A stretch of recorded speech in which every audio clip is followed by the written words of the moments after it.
Ho, ho, ho! What is this? I might have missed the last Warbond because of my move, but this one looks big, hell jumpers. So let's dive right in, feet first, starting with the trailer.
Sweet liberty that goes hard. Who doesn't just adore Halo, am I right? Arrowhead R&D and all the ministries did their homework and knew exactly the kind of demographic that they were appealing to with this one. The first items on the docket for today are the 89 Helljumper and A35 Recon armor sets. No data is available on whether these are light or medium armor just yet, but oh my gosh, they just look so good. I can only imagine how much the Ministry of Prosperity paid for these armor blueprints. They are each fitted with the Feet First passive, causing less noise from movement, increasing the range at which you can spot points of interest by 30%, and granting an outright immunity to leg injuries. Be honest here. How many of you actually knew that we made noise when moving around? Explains a little bit about why so many seem to struggle with the stealth game, huh? Next up, we have not one, not two, but three new primaries, starting with the MA5C assault rifle, a classic, iconic weapon that has dispatched entire legions of alien bad guys directly on the express train to hell at 750 rounds per minute. It also features varying fire rate going up to 900 rounds per minute, short stroke, gas-operated with a rotating bolt. It fires 7.62 by 51mm full metal jacket rounds, and I can think of little else that invokes the nostalgic imagery of the glorious Spartan project long past, where humanity dipped their pinky toes into the cosmic sea and found out that yes, alien life does exist, and no, it does not in fact come in peace. It does, however, leave in pieces. Then we have this lovely little Spitfire, the M75 SMG, coming complete with non-removable suppressor. This is a love letter to every Helldiver out there who wishes to perform their job quietly, rather than kicking in the front door, calling it a 500 kg strike, then gunning down those fleeing the carnage.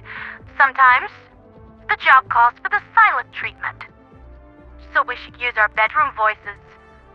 This third primary is the precise opposite of everything that I just said. The M98 combat shotgun. It fires 8-gauge magnum shells, and even during Humanity's early days, was considered to be somewhat oversized and overpowered for shotgun applications.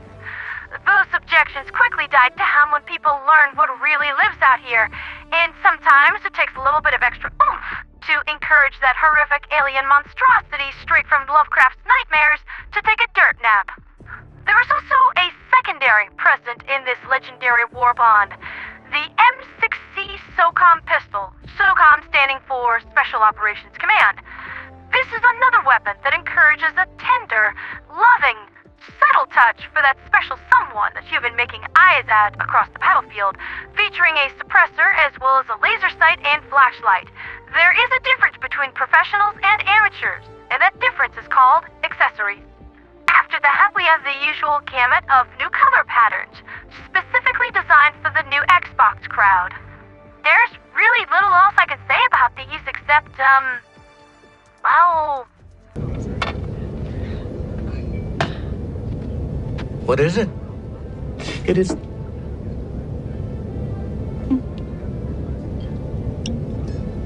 It is... It is green. And they are very, very mean. There is also the new armor passive centering around stealth play, but we already went into that. So we are moving right along to new banners and new capes, which are flashy, sporty, and bear the emblems of the Office of Naval Intelligence and the Orbital Drop Shock Troopers, Grandpas of the Ministry of Truth, and the Helldivers, respectively. We closed out the Warbond First Impressions with the player title of Rookie, and again, sweet liberty, that emblem goes hard.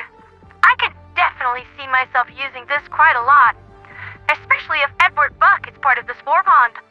How many super credits for a night with him? Oh, don't get jealous, Sammy. It's Edward Buck. This is my celebrity past. You have those nice Winchester boys, and I have this guy. Especially when he drops his voice and does that low, growling tone. Sweet liberty, he could read me the user's manual for a 56K modem, and I would be a captive audience the entire time.